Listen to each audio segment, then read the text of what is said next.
Hey everyone, welcome back to Crypto Cash. Thank you so much for joining me here. Happy Monday, happy Green Monday. Look at this here, nice little green market for a change. Really cool to see that. Bitcoin is up a decent amount, at least, well, 1%. That's not a lot when you think about it, but still a lot in a big picture if you compare that to traditional markets.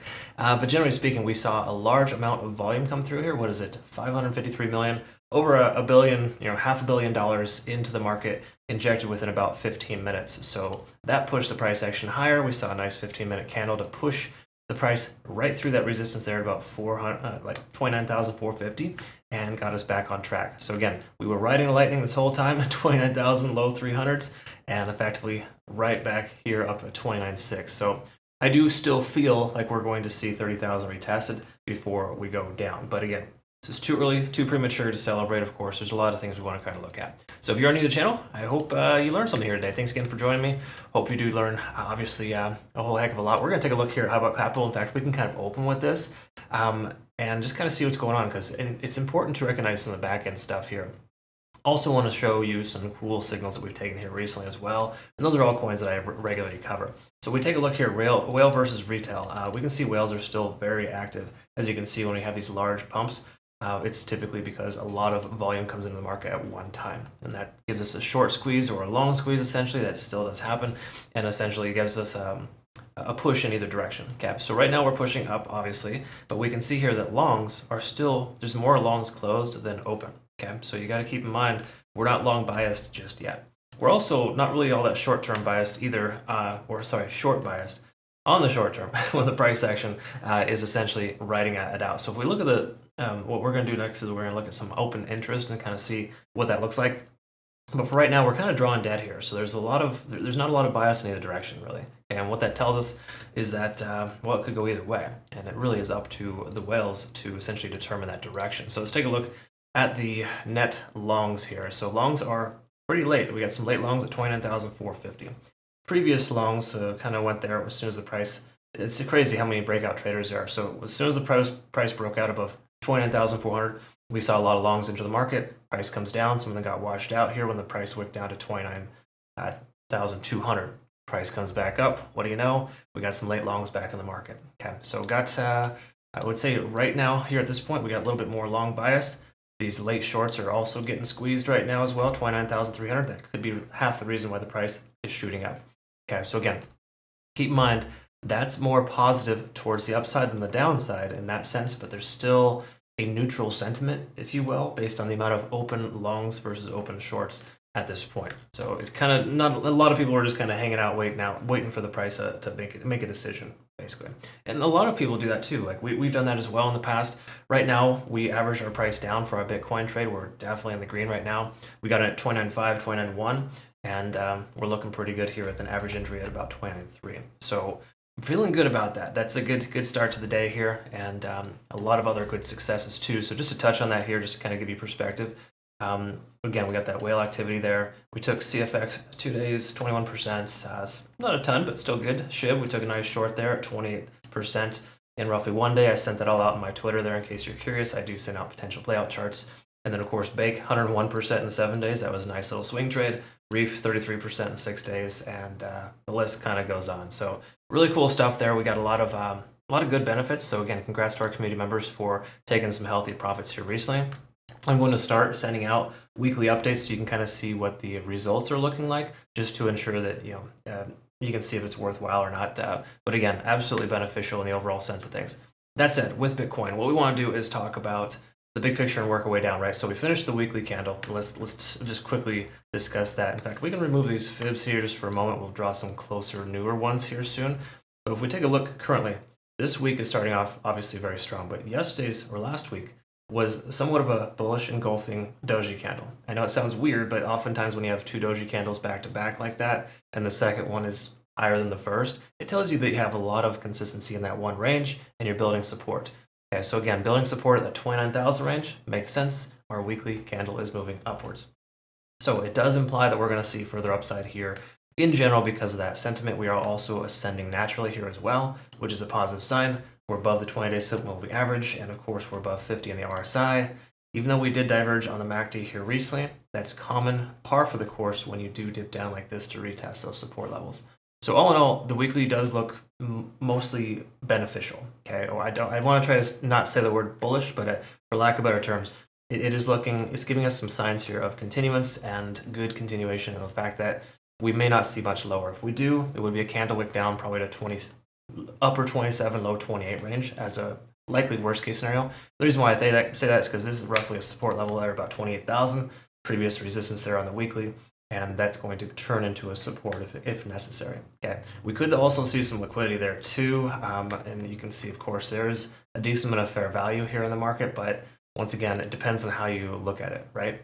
Because again, all these fair value gaps could get filled or they could never get filled. It's never 100%, so just keep that in mind. The fact that we've halfway filled this does imply that we are getting close to the bottom. Okay, so again, not out of the woods yet, but mostly good. All right, so that's the weekly. Looking at the daily here, similar narrative as well. We're starting to break through 50 on the RSI, which is good. We have a MACD convergence that's still continuing, which is fantastic. And ultimately, when we look at the moving averages, we are kind of treading water in a way, but we're over the 200, which is important, and that keeps averaging itself up higher. So again, that will be a good reason for the price to bounce if it does come down to that level. But generally speaking, if we look here at the moving average, the 20-day SMA is a common trend setter, which we saw was holding the price action down with lower lows and lower highs. Now that we're above that, what do you know? It's treading water, holding above, and more likely to continue higher as well. Just keep in mind we got the 50-day SMA, but I'm more so paying attention to 20, and the reason why is just because it's more of it's a trend type of setting. The 50-day is good in an overall sense, but it doesn't continue as consistent as the 20-day does for these trend lines. So again, trend is your friend. We're above that trend. I think that's a positive sign. But once again, we'll see if the short and midterm timeframes tell us anything. We're getting tentatively rejected off the 200-day SMA on the 4-hour. I'm not super worried about that, honestly, because again, the daily is telling us we're on the right side of the tracks now, so the likelihood of the price continuing higher is greater. We can also see that the 50 on the RSI is well in the past, which is good. Basically just tells us that we are on the right side here, and that money flow index is a little bit higher in the last 14 candlesticks on the 4-hour.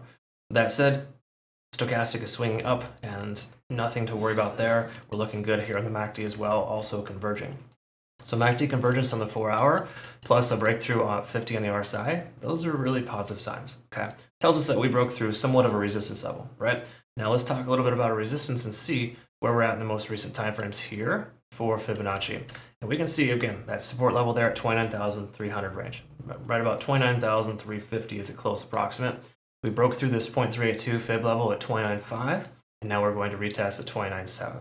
So again, 29,700 would be a great place to get through because we did have some resistance there, or previous support rather. And once we lost that, we've been stuck underneath ever since. So it'd be really good to get above 29.7. That'd be a solid closure today if we could. Again, if we can't, that's perfectly fine. The key is that we maintain 29.5 or higher. Okay, again, that's a tentative resistance level from before, turn support. So ultimately what we're looking for is a closure of 29.5, 29.7 today, and then likely continue higher from here. As long as the volume sticks in the market, we're going to be in good shape. Because again, we have more volume coming in the last 24 hours and obviously throughout the weekend. And once more, with that volume increase, if it can maintain and not dissipate like we've seen here previously, then we'll be in pretty good shape. Okay, so we want to see the volume. We want to pay attention to the volume. Volume is a big part of trading. Okay. Another reason why you want to look at liquidity, for example, like we saw this little liquidity gap there that we got filled. Same thing with the 4-hour too. We had this liquidity zone that got raked up, and we got tons of liquidity up here. So it makes sense for the price to kind of retest that 30,000 range. Okay. Last thing but not least here is on the hourly. We want to take a look at the Ichimoku cloud and fully understand here that we are on the right side of the tracks. While this is fairly range-bound activity, we're still working within different ranges up or down. It's not just straight sideways. That being said, I mean, if you exclude the weekend, we're in pretty good shape here. It kind of tells us that we are more long biased than short biased. So again, it's not 100% because the simple fact that the Ichimoku cloud can give you some false positives when it goes sideways like this, but it's been fairly range bound and down. That said, we're broken that little range. We've swept this liquidity here. It would make sense for the price to continue higher. Okay. So again, key takeaway here is that this low is higher than the previous high. Okay. The previous high turns into a support level and is doing what it's supposed to, right? So we're seeing this channel here where the price action has actually averaged itself higher 1 week later. And that's what we saw on the weekly too. We got the nice candlestick here for the start for the week, but we got those double doji candles for the last 2 weeks, and that does imply that we're more likely to go up than down. So I'm more long term or more long side bias. I would venture to guess that we're going to see a 30,000 hit before we see 28,000. That's just my speculation. So again, different strokes for different folks. If you don't believe that, it's okay. Feel free to comment below. Let us know what your thoughts are if they differ, or if you agree. That's cool too. Great to hear it. Obviously, no one's perfect. No one's always right. But I can tell you that statistically, you have a better chance of survival if you take a look at the charts and you just take the time to recognize what's going on. And now that we know what Bitcoin's doing, at least generally understand the direction it should continue to head, we can adjust our altcoin trades accordingly, right? Because most of them are surging right now. And a lot of times when you have altcoins continuing higher and Bitcoin continuing higher, you're going to see some pretty good things. Okay, again, so those are all things that I cover. I believe here in our education section, again, this is all free to the public. I put out a chart here, so in case you're kind of curious how this works, then we can kind of see what's going on. Because a lot of times Bitcoin price and altcoins go up, it's a very positive sign for stablecoins. Okay, so again, really cool stuff there in that sense. I hope this made sense. Thanks again so much for joining me here. If you want to become a better trader, just remember we got a Crypto Cash summer sale link down below, of course, and make sure to use that when you check out for the month of August. You can lock in your rate for your entire membership. It's really cool. I look forward to working with you though. Hope you have a great rest of your day. Thanks again so much for your time. We'll see you all in the next one.